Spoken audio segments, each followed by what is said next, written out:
During the autumn of 2003, staff at a holiday resort in California contacted the police to report having discovered the bodies of two of their guests. Uncomfortable questions still remain over the exact circumstances surrounding this tragic incident. Join us as we investigate death in Gorda Springs.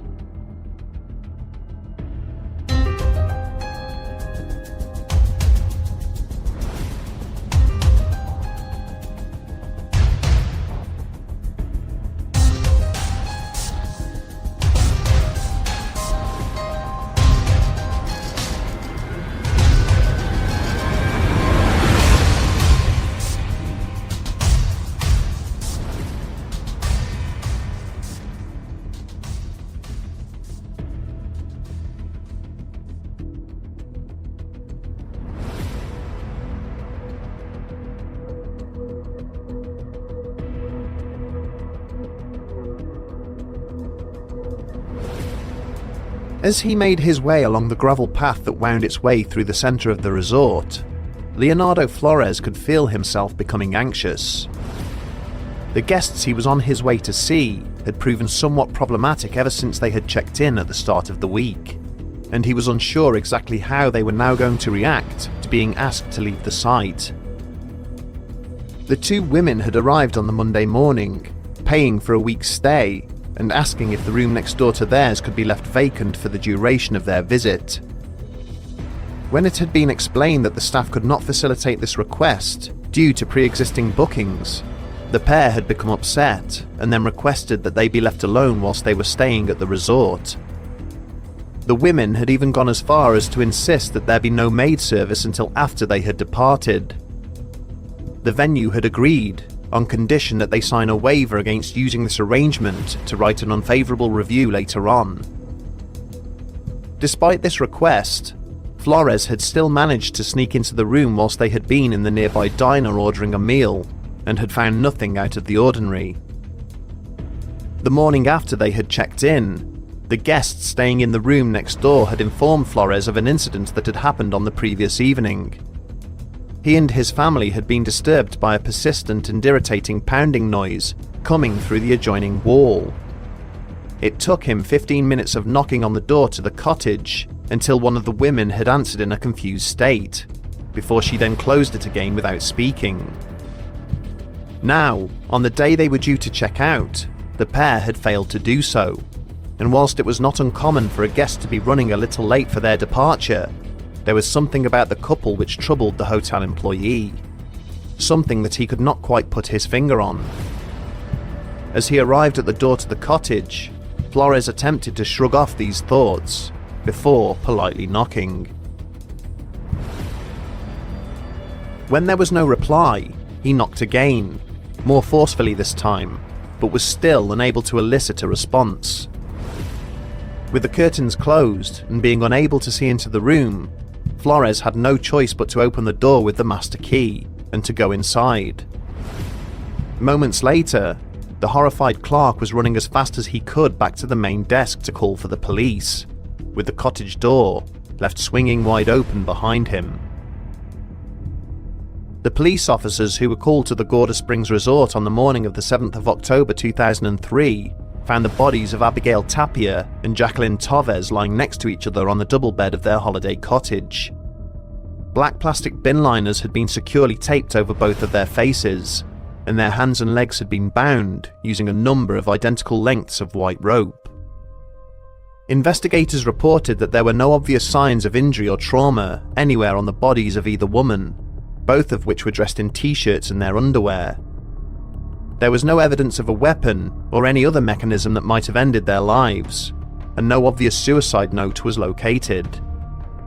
But by far the most unusual aspect of the scene was the presence of two very different types of face covering.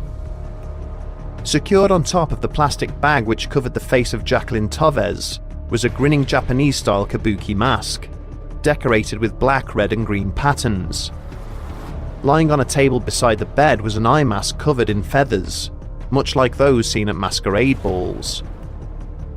These two items were very much out of place considering the rest of the scene, with no other Halloween paraphernalia anywhere to be found.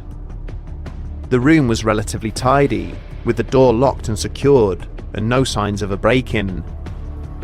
Personal effects and valuables belonging to the two women were clearly on display, and it did not appear that any form of robbery or burglary had taken place. With the scene photographed, the bodies were duly removed by the undertaker and sent for post-mortem, under the assumption that the cause of death would help steer the investigation as it moved forwards.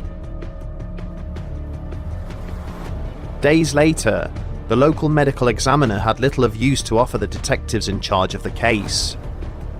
The couple had died as a result of asphyxiation, most likely from the bags which had been taped over their heads. There was evidence of alcohol and recreational drug use in both of their bloodstreams, but not in sufficient quantities to incapacitate or overdose either of the women. Inquiries with staff at the resort, other guests who had been staying there, and the friends and families of the victims also produced little in the way of usable evidence. They had dined alone, taking their meals back to their room rather than eating in the hotel restaurant. Nobody had reported seeing them angry or upset, and they had not ventured outside of the complex to visit any of the neighbouring attractions. When investigators attended the rented apartment in Long Beach where the couple had lived, they found a third mask hanging outside on the front door of the premises. This was similar to the one that had been found on Tavez, only with the mouth this time turned upside down into a haunting grimace.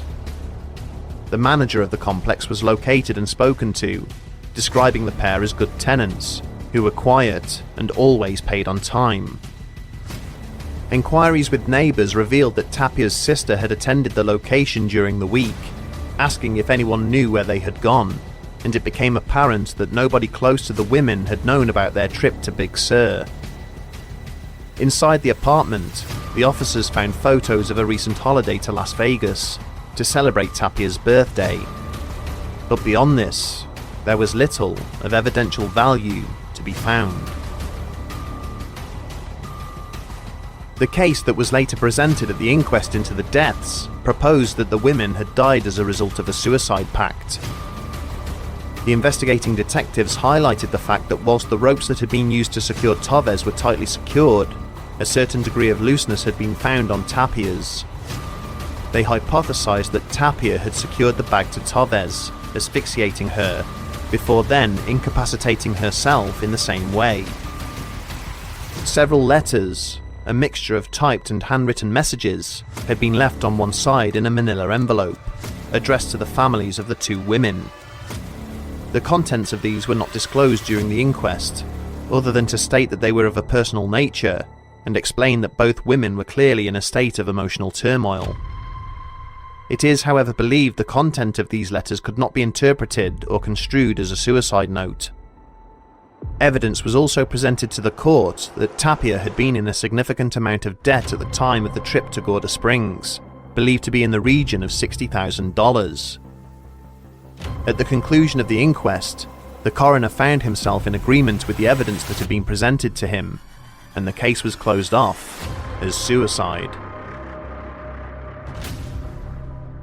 Taking events at face value, it is hard to disagree with the court's ruling. There was no evidence of foul play found at the scene, or that a third party had been involved in the incident. It was clear that there were significant issues at play in the personal lives of both women, and without knowing exactly what was written in the letters recovered from the envelope, there are no other obvious or alternative explanations which can be argued. And yet, there seems to be something missing from this case, a frustrating factual void which only serves to invite speculation and argument to bridge the evidential gaps. And key amongst the unsolved issues with the Gorda Springs deaths is the proposed version of events put forward by the police, which some commentators still believe to be an unlikely explanation. The accepted account is that Abigail Tapia killed Jacqueline Tavez by tying a bin liner around her head, with sufficient restraint to prevent her from breathing. Tavez had her hands and legs tied, and would have been unable to prevent this from taking place, even if she had wanted to. But it is what happens next that prompts debate. The police contend that having carried out the murder, Tapia then tied her own hands and legs together, before taping the bag that would end her own life over her head. She then lay down perfectly still and died alongside her partner. Whilst possible, this does, however, seem unlikely. It is human instinct to reflexively fight against the restriction of a body's airflow, which is why it is impossible for a human to strangle or voluntarily drown themselves. There were no signs, such as friction burns or bruising, that either woman had struggled or tried to break free of their bonds. The peaceful, almost serene nature of how the women were found, as if they had each just laid down to take a nap, raises red flags for many people. And whilst it can be argued that the alcohol and drugs in their bloodstreams may have affected their ability to resist their own deaths, the autopsy results do not seem to support this.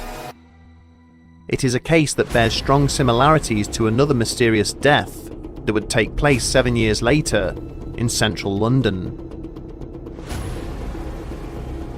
In August of 2010, staff at Britain's GCHQ headquarters alerted their superiors to the absence of a work colleague, 32-year-old Gareth Williams. The intelligence worker had not been seen or heard from for several days, and so officers were sent to his flat in Pimlico to see if they could locate him. On forcing entry into the address, the police found the decomposing remains of the missing analyst in a large sports bag sitting in the tub of the flat's bathroom. The bag had been secured from the outside with a padlock, and Williams was lying naked inside it. Again, no evidence of a third party could be located, or of a criminal offence having taken place. Whilst it was argued that it would have been virtually impossible for the victim to have secured himself in the bag voluntarily, experts conceded that there was a small possibility he could have achieved such a feat, and evidence of an interest in bondage found on Williams' computer seemed to support such a theory. Just as there is a belief that a third party was involved in the death of Gareth Williams, some believe that the same is true in the Gorda Springs case. Big Sur is notorious for the importation of drugs by Latin American cartels, due to its isolated nature. Is it possible that the couple had somehow been persuaded to become involved in illegal activity to clear their debts, or were perhaps the unfortunate victims of a reckless criminal endeavour? As compelling a theory as this is, it remains unlikely. There is no evidence of this found in the testimony of the other guests at the resort, or back in the apartment belonging to the women. And whilst the presence of the masks at the scene of the deaths seemed to point to something more sinister, the proximity of the incident to Halloween does somewhat explain this.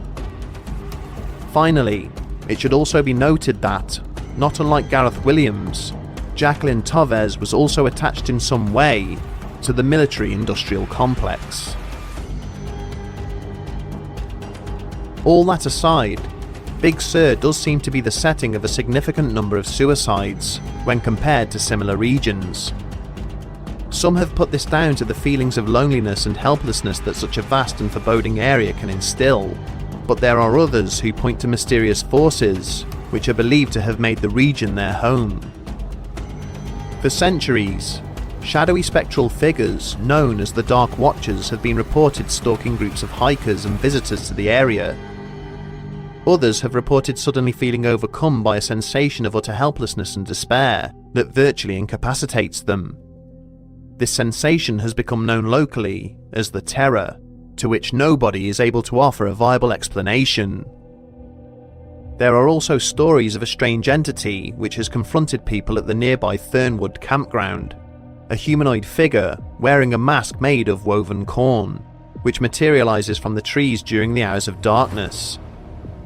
This apparition is believed to be related to the indigenous Essens tribe, still harboring feelings of anger and vengeance towards the settlers who caused the demise of its people. Of course, there is no evidence whatsoever to connect the unfortunate deaths of these two young women with these alleged sightings or supposed phenomena, but it is something which is talked about nonetheless. In the years since this incident, few further details have come to light. Francis Tavez, the father of 26-year-old Jacqueline, has revealed that his daughter had struggled in the past with depression and had previously taken an overdose 2 years before her death. Other than this, All that remains are arguments over the feasibility of the murder-suicide hypothesis. As time has passed, other deaths have since been reported in Big Sur. These include a cluster of apparent suicides at the Carmel Middle School, located a little further up the coast. There are also numerous cases of visitors who have lost their lives on the Bixby Creek Bridge, or along the roads and coastal footpaths nearby, in tragic and mysterious circumstances. Sadly, it seems that even in an area that is filled with such great warmth and beauty, there is a dark and sinister undertone. Something intangible, capable of driving people to make decisions that leave little other than sorrow and unanswered questions in their wake.